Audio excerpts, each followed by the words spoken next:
매일 마주한 슬픔을 견뎌나가며 주 예수의 마음을 닮아가네. 두려운 마음마다 주가 동행하니 주지하며 오늘을 건네. 주의 신실한 소망을 깊이 담으며 예수의 풍요를 채워가네. 하나님의 자녀로 명예 지켜가며 기뻐진 삶을. 우리 다시 한번 찬양할 때 우리 고3을 향해서 한번 축복했으면 좋겠습니다. 우리 마주한 슬픔을 견뎌나가며 예수의 마음을 닮아가네. 두려운 걸음마다 주가 동행하니 주지하며 오늘을 건네. 주의 신실한 소망을 깊이 담으며 예수의 풍요를 채워가네. 하나님의 자녀로 명예 지켜가며 거친 삶을 주께 드리네. 서로의 격려의 박수 올려드리겠습니다. 네. 축복을 한다는 것은 참 귀하고 감사한 것 같습니다. 이게 삶에서 우리가 인생 속에서 축복을 쉽게 할 수 없잖아요. 우리가 갑자기 친구한테 축복해, 사랑해 이런 말이 쉽게 나오지 않는 세상 속에 지금 살고 있는 것 같습니다. 그럼에도 우리 그리스도인은 또 이렇게 주일에 축복을 할 수 있고 축복을 해줄 수 있는 마음을 가질 수 있다는 것에 참 감사하고 하나님의 사랑이 귀하다는 것을 느낍니다. 이번 주 이제 계속 한 달 동안 지금 여러분들 잘 아실지 모르겠어요. 지금 자녀 특별 새벽 기도회가 진행 중이고 있는데 또 이번 주 수요일에 저희 중고등부 또 담당해서 하고 있는데 제가 매번 이제 느끼는 거는 우리 교회가 우리 성도님들이 우리 학생들 다음 세대를 참으로 귀하게 생각하시고 기도를 너무나도 많이 해주시고 계시구나라는 생각을 많이 들거든요. 여러분들도 그 기도의 힘을 느꼈으면 좋겠습니다. 주님의 사랑에 매여서 기도의 힘을 느끼고 또 우리가 커서 우리 여러분들이 성인이 돼서 그 사랑을 이어받을 수 있게 또 사랑을 전달할 수 있는 그런 사람이 됐으면 좋겠습니다. 우리가 그러한 공동체가 됐으면 좋겠습니다. 우리 그러한 마음으로 우리 주님의 사랑을 고백했으면 좋겠습니다.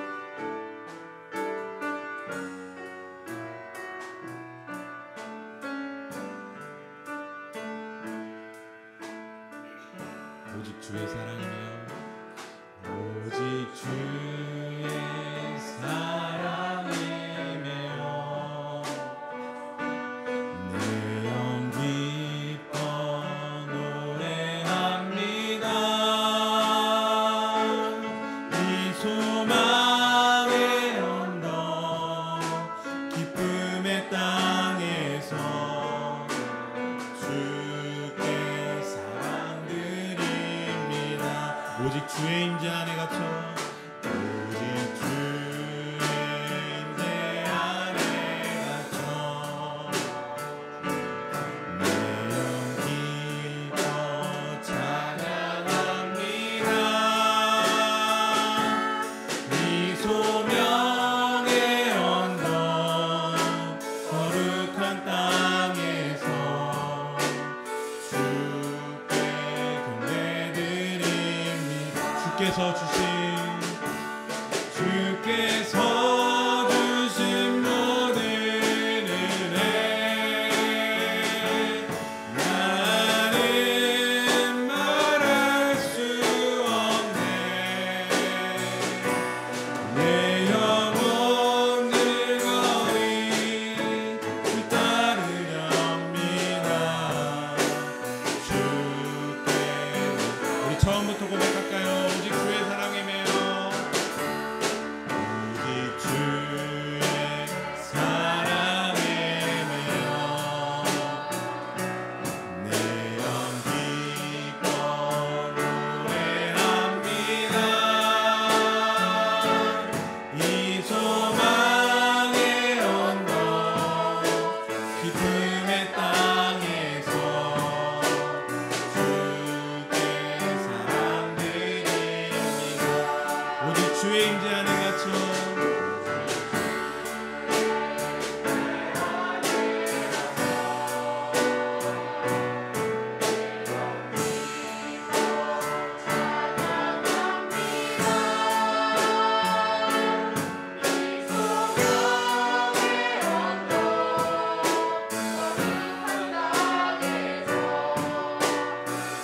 우리 함께 고백합시다. 주께서 주신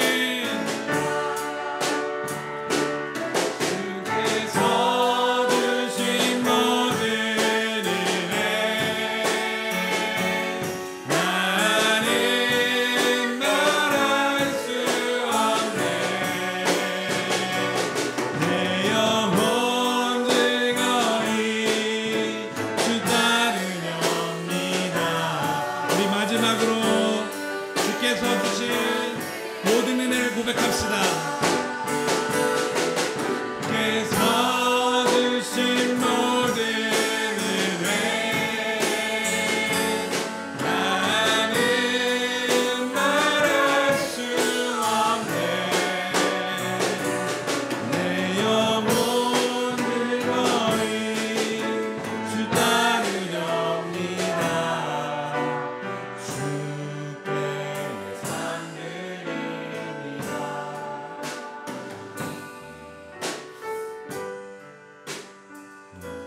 방금 여러분들이 엄청난 고백을 하셨습니다. 주께 내 삶 드립니다. 이 엄청난 이 짧은 문장이지만 이게 얼마나 어렵고 얼마나 힘든 고백인 줄 너무나도 잘 알고 있지만 우리 여러분들은 믿음으로 지금 그 고백을 하셨습니다. 우리가 함께 기도할 때 내가 진정 사모하는 우리 주님 주께 내 삶을 드립니다.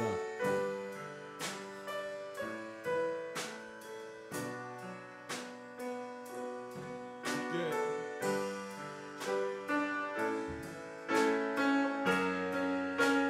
내 모든 것 드린다고 우리 이 시간 기도하면서 나아갔으면 좋겠습니다.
여호와는 말에 힘이 세다 하여 기뻐하지 아니하시며 사람의 다리가 억세다 하여 기뻐하지 아니하시고 여호와는 자기를 경외하는 자들과 그의 인자하심을 바라는 자들을 기뻐하시는도다. 예루살렘아 여호와를 찬송할지어다. 시온아 내 하나님을 찬양할지어다. 하나님은 영이시니 예배하는 자가 영과 진리로 예배할지니라. 아멘.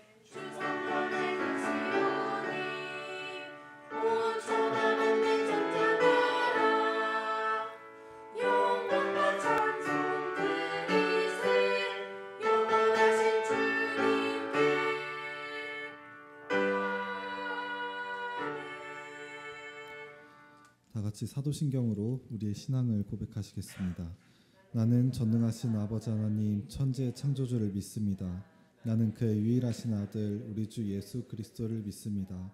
그는 성령으로 잉태되어 동정녀 마리아에게서 나시고 본디오 빌라도에게 고난을 받아 십자가에 못 박혀 죽으시고 장사된 지 사흘 만에 죽은 자 가운데서 다시 살아나셨으며 하늘에 오르시어 전능하신 아버지 하나님 우편에 앉아 계시다가 거기로부터 살아있는 자와 죽은 자를 심판하러 오십니다.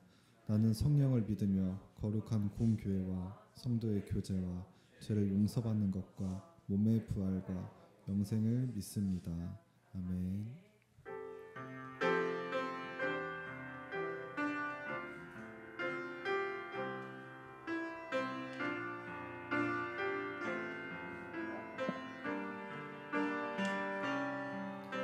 우리 모두 예배하는 자 되어 온전히 영과 진리로 주를 예배하자.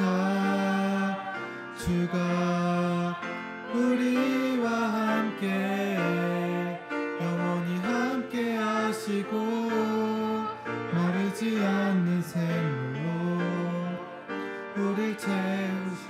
우리 모두 예배하는 자 되어 온전히 영과 진리로 주를 예배하자. 주가 우리와 함께 영원히 함께 하시고 마르지 않는 샘물로 우릴 채우시리라. 우리를 대표해서 문장은 선생님께서 나와서 기도해 주시겠습니다. 다 같이 기도하도록 하겠습니다.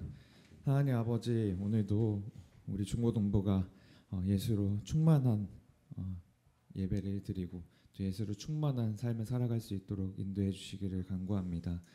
하나님, 또 기쁜 날, 또 좋은 날씨를 허락해 주신 주님을 찬송하고 또 우리가 주님을 찬송함에 또 예배드림에 올 수 있고 또 장소를 마련해 주시고 또 우리 공동체를 이끌어 주셔서 감사합니다.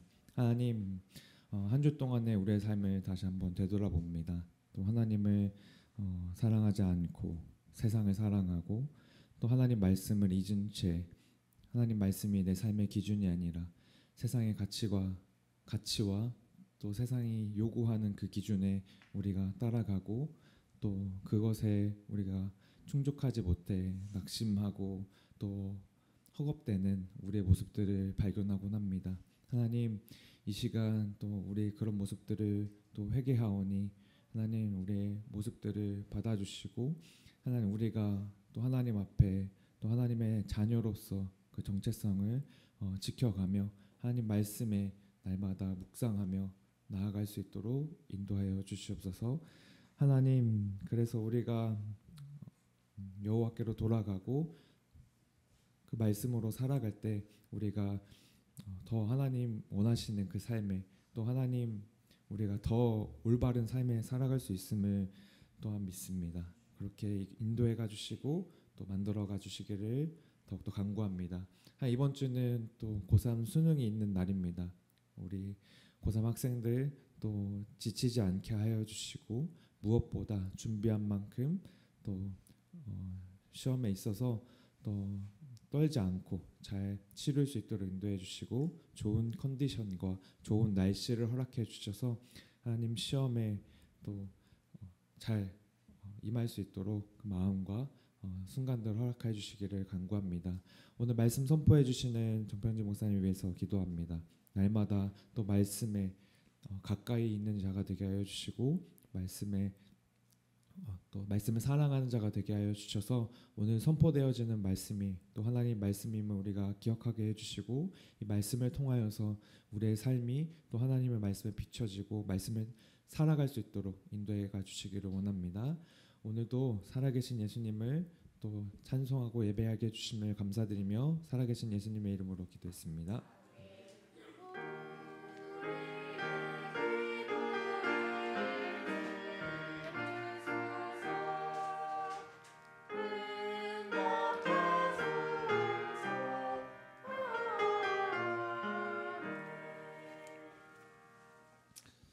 오늘 우리에게 주신 말씀은 신약성경 마가복음 2장 3절에서 12절 말씀입니다. 마가복음 2장 3절에서 12절 말씀, 저와 여러분이 한 절씩 교독하시고 마지막 12절은 다 함께 읽도록 하겠습니다. 3절입니다. 그때 네 사람이 한 중풍 환자를 예수께 데리고 왔습니다.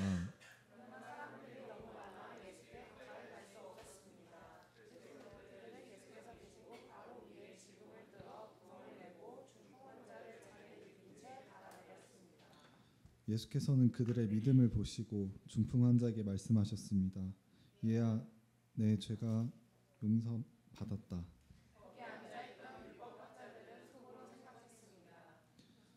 저 사람이 어떻게 저런 말을 할 수 있단 말인가? 하나님을 모독하고 있구나. 하나님 한 분 말고 누가 죄를 용서할 수 있단 말인가? 예수께서는 이들이 스스로 이렇게 생각하는 것을 마음으로 알아채시고 율법학자에게 말씀하셨습니다. 왜 그런 생각을 하느냐? 중풍 환자에게 내 죄가 용서받았다는 말과 일어나 자리를 들고 걸어가거라는 말 중 어떤 말이 더 쉽겠느냐? 그러나 인자가 땅에서 죄를 용서하는 권세가 있는 것을 너희에게 알려주겠다. 그리고 예수께서 중풍 환자에게 말씀하셨습니다. 내가 내게 말한다. 일어나 네 자리를 들고 집으로 가거라. 그러자 중풍 환자는 모든 사람들이 보는 앞에서 벌떡 일어나 자리를 들고 밖으로 나갔습니다. 사람들은 모두 크게 놀라 하나님께 영광을 돌리며 이런 일은 난생 처음 본다고 말했습니다. 아멘. 이빌라테 찬양대 찬양 이후 정평진 목사님께서 서로 도와주는 제자라는 제목으로 말씀 전해 주시겠습니다.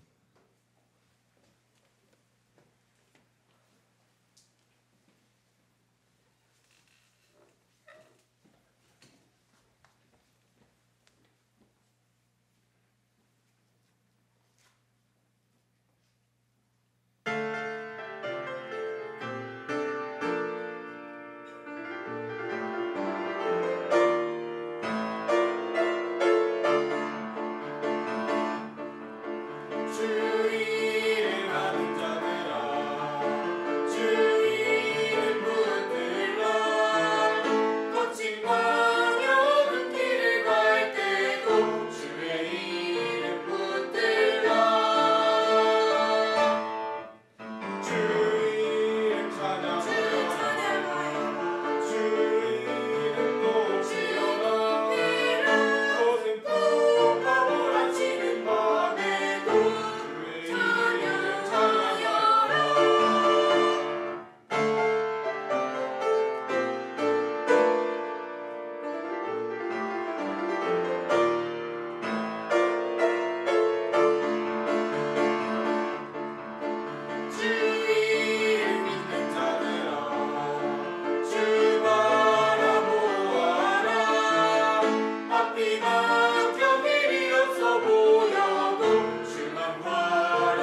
아멘. 유빌라 때 찬양 때 힘 있는 찬양 감사합니다. 하나님께서 기쁘게 받으실 줄 믿습니다.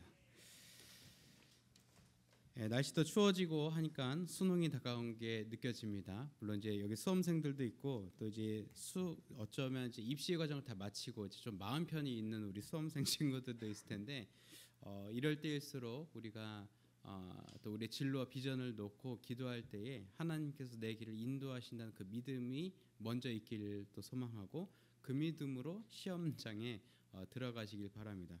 저도 사실 수능 본 지는 오래됐죠. 2005년쯤 봤으니까요. 한 20년 전에 봤는데 그때도 그 전날에 수요 예배 때 담임 목사님께서 축복 기도해 주셨던 게 기억나요. 근데 그때 들었던 메시지가 너무 강렬해서 그런지 그 뒤로 모든 수험생들에게 수능 전에 위로 겸 도전을 주는 메시지는 뿌린 대로 거두는 은혜가 있다는 거예요. 그러니까 안 뿌리면 은혜는 없어요. 거둘 건 없습니다. 하지만 내가 그래도 뿌린 거에 대해서 내가 그래도 하나님 앞에 솔직할 수 있다면 거둘 수 있는 은혜를 지금은 기도할 때라는 거죠. 막 주님 찍는 거 다 맞게 해주세요. 막 그런 건 안 되고 나 빼고 애들이 다 지원서에 마킹 잘못해서 학교 대학 입시 코드 잘못 입력하게 해주세요. 그런 일은 일어나지 않고 단지 어떤 일이 일어날 수 있냐?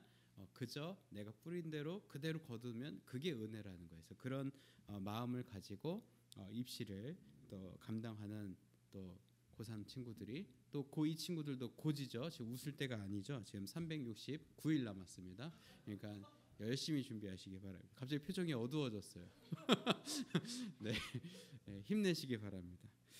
오늘은 서로 도와주는 제자라는 제목으로 하나님 말씀 나눌 텐데 우리가 지난 시간에 긍휼함에 대해서 배웠습니다. 그리고 아마 공과 때 선생님들하고 나눌 때에 긍휼함이라는 이 단어의 원뜻이 무엇을 전제하고 있냐?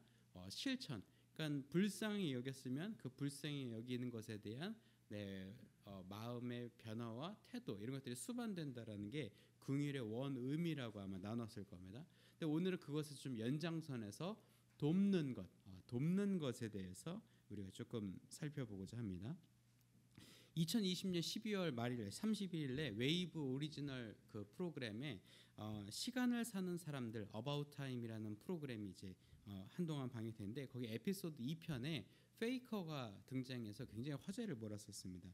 근데 이 프로그램은 뭐냐면 그 본 목적은 시간을 경매를 하는 거예요. 그래서 페이커를 놓고 페이커의 시간을 이제 경매를 하는 거죠.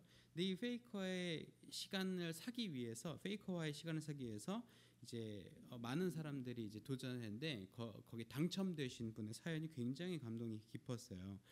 한 아이와 아버지가 함께 출연을 했는데 이 아버지가 페이커의 시간을 수백만 원을 주고 낙찰받는데 성공했는데 그 낙찰받은 이유가 이 아버지가 사실은 치료가 불가능한 시한부의 상황이었고 아들은 프로게이머를 희망하는 또 페이커를 해서 우러러보는 상황이었다는 거죠. 그래서 아버지는 어쩌면 아들에게 줄 수 있는 마지막 선물이지 않을까 해서 이 프로그램에 참여와 동시에 페이커의 시간을 낙찰받기 위해서 거금을 지불을 했던 것이죠.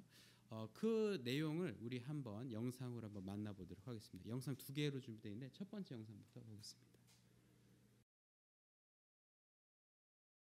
네, 여러분도 아마 만나고 싶은 그 누군가가 있으실 거예요. 저는 뭐 이렇게 뭐 프로게이머 이렇게는 관심이 크게 없으니까 이렇게 뭐 페이커 선수 만나면은 저 사람이 페이커다 정도였겠지만 아마 정말 제가 만나고 싶어하는 다른 어떤 분을 만났다면 아마 저 중학생도 제가 봤을 때 훨씬 더 밝았을 수 있는데 지금 꿈에 그리던 분이 앞에 있으니까 아마 얼어 있는 그런 거가 아닐까 생각은 들어요. 또 그런 분이 내가 정말 좋아하고 존경하는 그분이 조언을 저렇게 해주니까 받아들였던 것 같아요. 아마 이거는 이제 제가 이제 비하인드를 다 보지는 못했지만 아마 아버지께서도 만류를 했을 것 같아요. 막 현실적인 얘기를 했겠죠. 프로게이머 힘들다, 힘든 길이다 했는데 그때는 그래도 난 할 거야. 나는 챌린저니까 막 이렇게 우겼을 수 있어요. 그런데 정말 깔 수 없는 어떤 실력적으로도 완벽하고 최정점에 있는 선수가 현실적인 얘기를 하니까 나에게 그것이 이렇게 진짜 그런가를 생각하게 된다는 거죠. 어떻게 보면 우리는 살면서 이제 많은 꿈을 꾸고 또 이제 많은 소문을 듣죠. 근데 그런 것들이 우리에게는 사실은 꿈과 같은 이야기로 다가올 때 그렇게 현실성이 없어 보이기도 합니다. 왜냐하면 그냥 꿈에 그리던 이야기들이 꿈만 같은 그런 이야기들이기 때문이에요. 그런데 내가 간절히 바라던 것이 어떤 기적적으로 일어났던 이야기들이나 또한 그 현실 속에서 이런 일은 정말 기이하다라고 할 정도로 그런 일들이 우리 주변에서 일어날 때 우리는 기적이라고 표현하죠. 그래서 원래 기적은 희귀성을 전제로 하는 겁니다. 잘 일어나지 않는 것이 기적인 거죠. 그런데 오늘은 말씀 속에서는 우리에게 기적이란 무엇인지를 우리에게 다시 한번 알려주시는 사건이 본문 속에서 등장합니다. 오늘 본문 저희가 지난 시간에 주일 본문 이후에 예수님께서 가버나움에 가셨을 때 이야기였어요.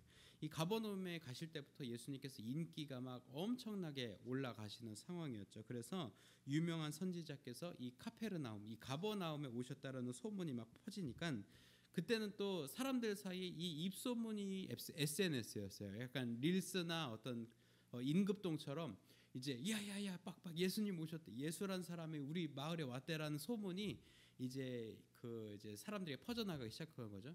또 사람들이 뛰쳐나가기 시작하면 옆 사람들도 야야 왜 그래 하면서 따라 나가는 거예요. 그렇게 예수님 주변으로 사람들이 몰려드니까 예수님께서 한 집에 이제 들어가서 말씀을 전하고 계셨는데 그 집 안뿐만 아니라 집 벽 밖에까지 사람들로 우글우글 했던 거죠. 근데 그러한 예수님을 꼭 만나고 기다리고 있었던 한 사람이 있었는데 그 사람이 바로 중풍병자였습니다. 여러분 중풍병자는 뭔지 아실지 모르겠어요. 중풍병자는 그냥 아무것도 할 수 없는 사람이었어요. 중풍, 그러니까 문둥병이랑 완전 다르긴 하지만 중풍병자 역시 아무것도 할 수 없는, 누가 도와주지 않고서는 한 걸음도 움직이지 못하는 그런 상황이었고, 더 나아가서 사람들에게 있어서 저 사람은 가까이 하면 안 돼라는 인식까지 주변으로부터 받고 있던 그런 굉장히 고립된 사람이었죠. 그러니까 그렇게 정제된 표현을 하면은 신체적으로도 사회적으로도 관계적으로도 정서적으로도 고립된 사람이었다는 거예요. 그래서 그런 사람이 예수님께서 우리 마을에 왔던 말건 상관이 없이 나는 그 사람에게 예수 그리스도에게 갈 수 없기 때문에 예수님을 만나는 건, 또 예수님께 내가 고침을 받는 건 그냥 기적과 같은 일인 거죠. 마치 이 중학생 선수가 꿈나무가 페이커 선수를 만나서 교제했던 것처럼 이 중풍병자에게도 예수님은 너무도 먼 그리고 만나는 것은 정말 기적과도 가까운 일들이었던 거죠. 분명 그 가버나움에 있었던 그 중풍병자는 예수님께서 병 고친다는 얘기를 들었을 거예요. 왜냐하면 여러분 간절한 상황이 되면 그 간절한 것에 있다 있는 소식들이 더 잘 들리는 거 여러분 아세요? 좋아하는 연예인이 생기면 그 연예인의 일정까지 꿰게 됩니다. 내가 좋아하는 선수가 앨범을 내면 그 음악을 어느 도시에서 어느 음성을 낼 때까지 반복해서 듣죠. 즉 관심이 있고 내가 그런 것에 푹 빠져 있으면은 그것에 완전 전문가가 된다는 거죠. 근데 중풍병자도 마찬가지였을 거예요. 이 중풍병자의 간절한 바람은 회복되는 거고 치유함을 받는 건데, 이 주변에서 예수님을 만나서 정말 불치에 가까운 병들이 고침받는 이야기들을 들어오면서 나에게도 그런 일이 일어났으면 좋겠다라고 생각을 했었을 거라는 거죠. 오늘 본문 그 2절 쪽으로 3절 쪽으로 다시 한번 가주시면 감사하겠습니다.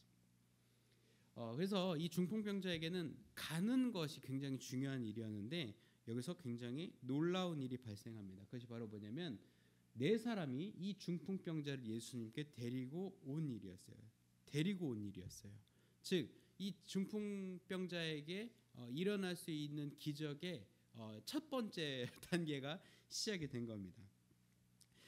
이제 중풍병자가 그 전에 가지고 있었던 인식을 우리가 한번 이제 생각을 해보자는 거죠. 중풍병자가 소식은 듣는 거죠. 예수님께서 사람을 고쳐 주셨대.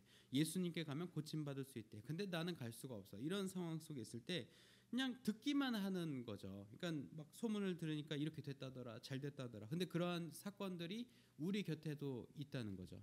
우리 주변에 경쟁자라고 할 만한 친구들은 여러분 곁에 없겠지만 누가 이렇게 공부했더니 이 문제집을 풀었더니 성적이 올랐더라. 누가 이렇게 꿈을 갖고 있었는데 그 꿈을 갈 수 있도록 1차 수시에 붙었더라. 이런 얘기를 우리가 계속 듣는다는 거죠. 또 여기 20대, 30대, 40대 우리 집사님들도 선생님들도 계신데 그때 그 친구 굉장히 성공했다더라. 이런 얘기도 듣게 되는 거죠. 저희 사모님도 우리 아내도 창원의 고향 친구가 먹방 유튜버를 하는데 굉장히 구독자 수가 높더라고요. 그래서 저도 이제 호기심에 봤는데 너무 행복해 보였어요. 원하는 떡볶이를 그렇게 많이 먹는데 돈을 또 사람들이 내주잖아요. 구독자들이. 그러니까 제가 그걸 보면서 나도 저런 거나 해볼까 자신 있을 텐데 그런 생각하면서도 또 그런 것에 우리가 또 현혹되지 말아야 할 것은 내가 그러한 것에 꼭 처해 있지 않더라도 나에게 그런 일이 일어날 수 있는 여지가 사실은 없기 때문이에요. 먹방 유튜버가 얼마나 많습니까? 또 먹방 유튜버를 꿈꾸는 사람은 또 얼마나 많아요. 세상에 저보다 잘 먹는 사람은 또 얼마나 많을까요? 그렇죠? 그렇기 때문에 우리가 그것을 꿈으로 갖는 것은 또 희망을 한다는 것은 굉장히 쉬운 일이 아니라는 거죠.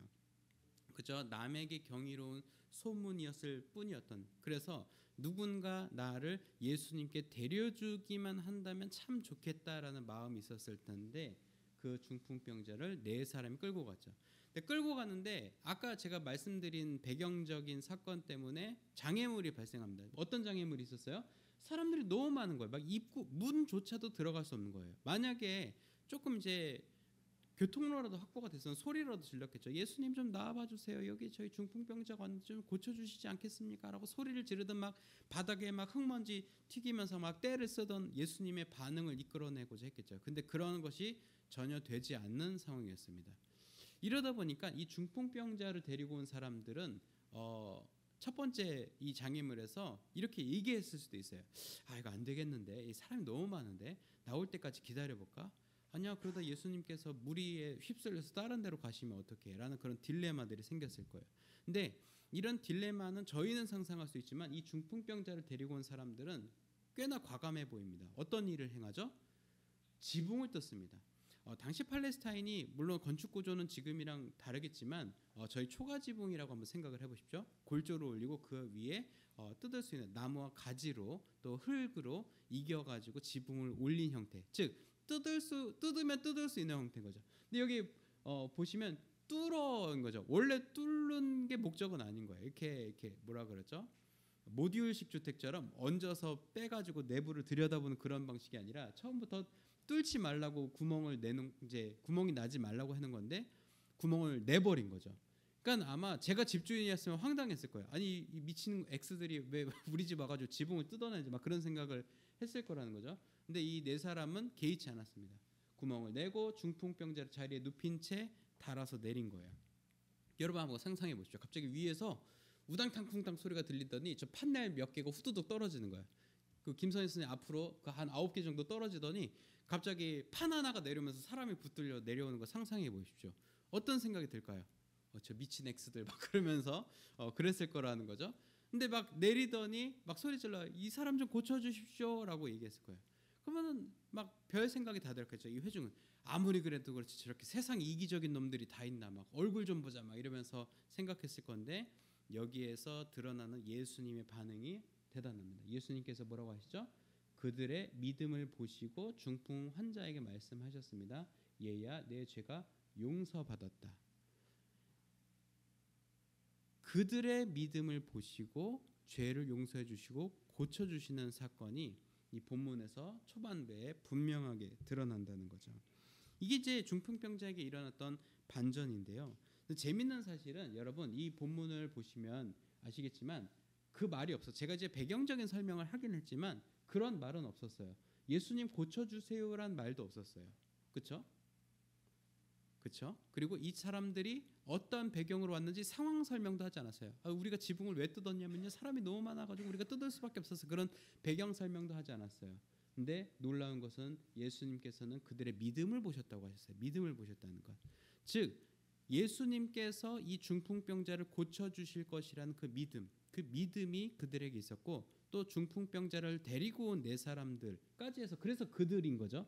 중풍병자 혼자의 믿음이 아니었어요. 중풍병자를 데리고 온 네 친구, 네 사람이 이 사람을 우리가 데리고 예수님께 나아가야 한다. 그래야 이 사람이 고침받을 수 있다는 그 믿음을 예수님께서는 분명히 보고 계셨다는 겁니다. 그래서 이 말씀에 내 친구 지붕을 뜯고 마치 마음을 힘들고 어렵게 만드는 이 상황과 상처와 같은 상황들, 이 편견을 다 이겨내고 그냥 못 본 척, 모른 척 한 거죠. 예수님께만 어떻게든 나아가면 이 상황이 해결될 거야라는 그 믿음이 그들에게 분명히 있었던 거죠. 근데 여러분 오늘 이 본문의 주인공은 중풍병자인 것처럼 보이지만 사실은 내 친구라고 보는 것이 맞습니다. 왜냐하면 이 중풍병자에게 일어난 이 기적과도 같은 이 사건, 이 기적과 같은 일은 사실은 예수님께 고침받아서 기적이라고 표현하는 게 아니기 때문이에요. 무엇이 기적이냐? 바로 이 친구에게 그런 네 사람이 있었다는 겁니다. 달리 말하면요, 이 본문이 말하는, 또한 이 마가복음이 말하는 기적이란 네 사람과 같은 사람이 이 세상에 있다는 게 기적이라는 거예요. 중풍병자 같은 사람은 너무나도 많습니다. 불쌍한 사람, 안타까운 사람, 고립된 사람은 우리 주변에도 많이 있어요. 하지만 그들이 그런 상황에서 극적으로 일어나고 깨어지고 그쪽에서 벗어나는 것이 기적이 아니라 그 친구를 위해, 그 사람을 위해 그 사람에게 예수 그리스도를 향해 데려가 줄 수 있는, 혹은 예수 그리스도를 그 사람에게 만나게 해줄 수 있는 그 사람들이 기적이라는 것을 오늘 본문이 분명하게 우리에게 이야기해주고 있다는 거죠. 그래서 이 중풍병자가 오늘 예수님을 만나는 일에 없어서는 안 될 존재들이 중풍병자를 향한 마음을 전했던 네 사람이었다는 것을 우리가 오늘 삶의 자리에서 새겨야 할 것입니다. 을지로교회 우리 중고등부 여러분, 우리가 해야 할 일이 바로 이것입니다. 세상에서 기적이 일어나는 것을 우리가 기도하면서 주여 기적을 베풀어 주소서 이렇게 기도할 것이 아니라 내가 그 기적이 되겠다. 기적과도 같은 일들이 우리 곁에 일어나길 바라는 게 아니라 우리가 그 기적이 되겠다라는 마음의 결단이 있어야 한다는 거죠. 그래서 우리 주변을 볼 때에 마음의 병으로 힘들어하는 친구, 고립감과 외로움, 또 가정의 형편 등 여러 가지 비교의식 때문에 힘들어하는 사람들이 있습니다. 근데 우리도 그들에게 똑같은 편견과 기준으로 상처를 주어서는 안 되는 거죠. 우리가 마치 당시에 중풍병자를 바라봤던 수많은 사람들의 시각처럼, 에이 쟤는 믿음이 약해서 그래, 쟤는 정서적으로 건강하지 않아서 그래, 쟤는 그냥 미울 짓을 하잖아, 사람들이 싫어할 행동을 하잖아, 그냥 쟤 문제야라고 생각하는 마음으로 보고 있다면 우리는 그 중풍병자를 멸시하고 조롱하고 못 본 척했던 사람들과 별반 다르지 않다는 거죠. 우리가 그들에게 똑같은 편견과 기준으로 상처를 주는 것이 아니라 그럼에도 불구하고 그 친구를, 그럼에도 불구하고 그 사람을 향하여서 용기와 위로와 또한 더 가능하다면 액션으로 주님 앞에, 또 주님께로 그 사람을 내어줄 수 있는, 그래서 다소 무모해 보이는 지붕을 뜯고 침상을 달아 내리는 정도까지의 결단과 행동을 보여줄 수 있는 그런 레디컬한 사람들이 필요하다는 거죠. 그것이 바로 주님의 기적이 일어나는 것의 시작점이라는 거죠. 여러분, 레디컬이라는 말 자체는 과격한이라는 뜻이 있습니다. 하지만 저는 레디야 컬로, 물론 그 이제 어음상은 맞지는 않아요. 하지만 레디와 컬, 부르심에 대해서 내가 준비되어 있는가를 우리가 또한 생각해 볼 수 있다는 거죠. 내가 부르심에 합당하게 쓰임 받을 준비가 되어 있다는 것은, 그것은 곧 레디컬할 수 있다는 것입니다. 말씀을 마무리합니다. 오늘 예수님께서 본문 속에 네 사람이 기적이라고 말씀하시면서 우리 여러분들을 기적의 사람들로 초대하십니다. 우리가 우리 곁에서 그런 일이 일어날 수 없어요. 나는 겁이 많아요, 나는 쫄보예요, 막 이렇게 우린 말할 수 있겠지만, 하지만 우리에게 그런 일이 충분히 일어날 수 있습니다. 우리 곁에 작은 그 작은 문제들, 또 크고 작은 그런 어려움 속에 힘들어하고 있는 그 사람을 향해서 우리가 도와주고 힘이 되어주고 나아갈 수만 있다면 그 작은 행동이 점점점 우리로 하여금 용기를 얻게 할 것입니다. 처음엔 작은 도움이었지만 나중에 더 큰 도움도 어렵지 않게 할 수 있는, 그래서 기적이 일상이 되고 기적이 곧 상식이 되는 우리 을지로교회 중고등부 여러분 되기를 소망합니다. 말씀을 마무리하면서 함께 기도합니다. 네, 함께 기도합니다. 시작. 우리를 불쌍히 여기시는 하나님 아버지, 오늘 말씀을 통해 하나님께서 우리를 회복시키시며 서로에게 힘이 되어주길 원하신다는 것을 발견합니다. 하나님의 회복해 하심을 기대하며 다른 이들을 돕고 세워가는 삶을 살아가는 자녀들로 자라나도록 인도해 주세요. 예수님의 이름으로 기도드립니다. 아멘. 우리 이 말씀 기억하며 결단의 찬송하시겠습니다.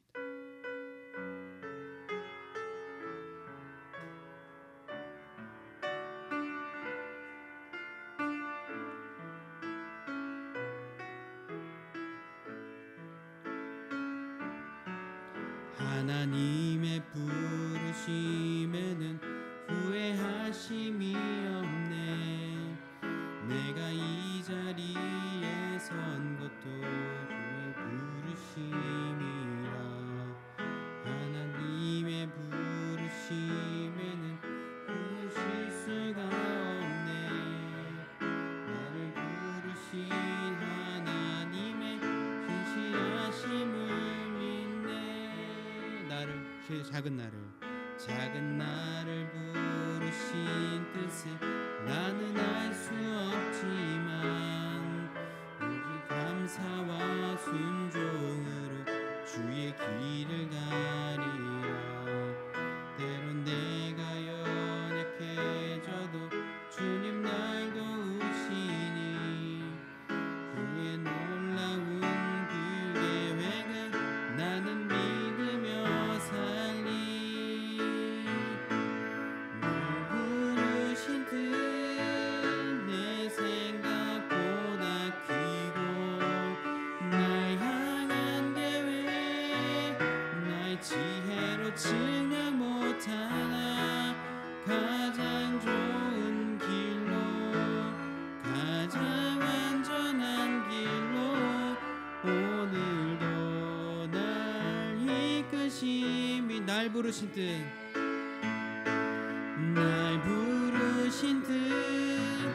내 생각보다 크고 날 향한 계획 나의 지혜로 증명 못하나 가장 좋은 길로 가장 안전한 길로 오늘도 날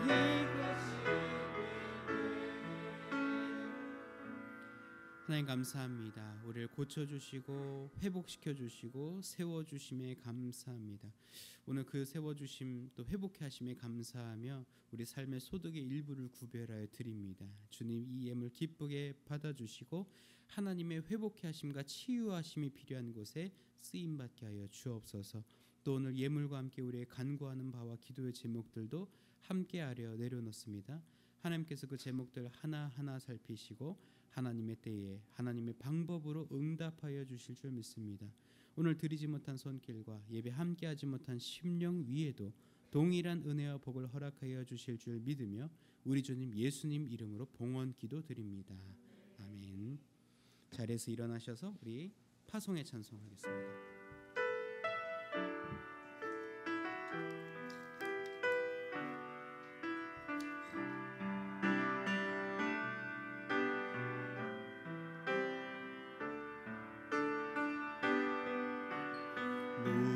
무명이어도 고고하지 않은 것은 예수 안에 난 만족함이라.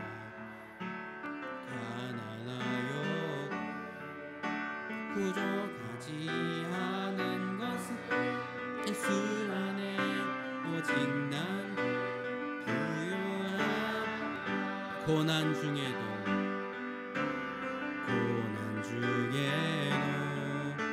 견뎌낼 수 있는 것은 주의 계획 있기 때문이라. 실패하여도 일어설 수 있는 것은 예수 안에 오직 나는 승리함이라. 난 예수로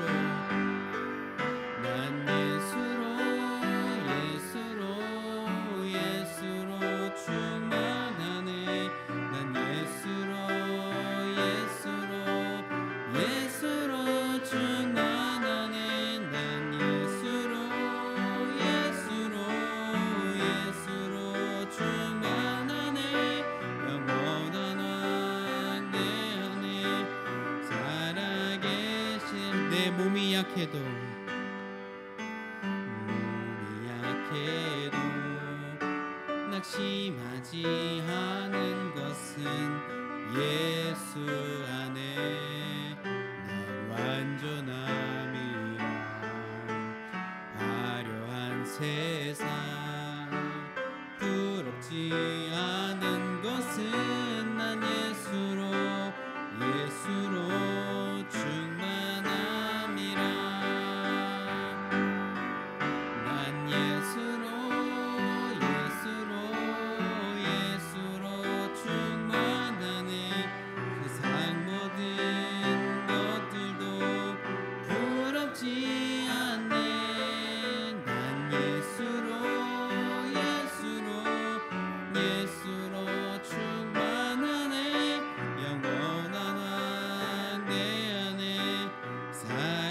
난 예수로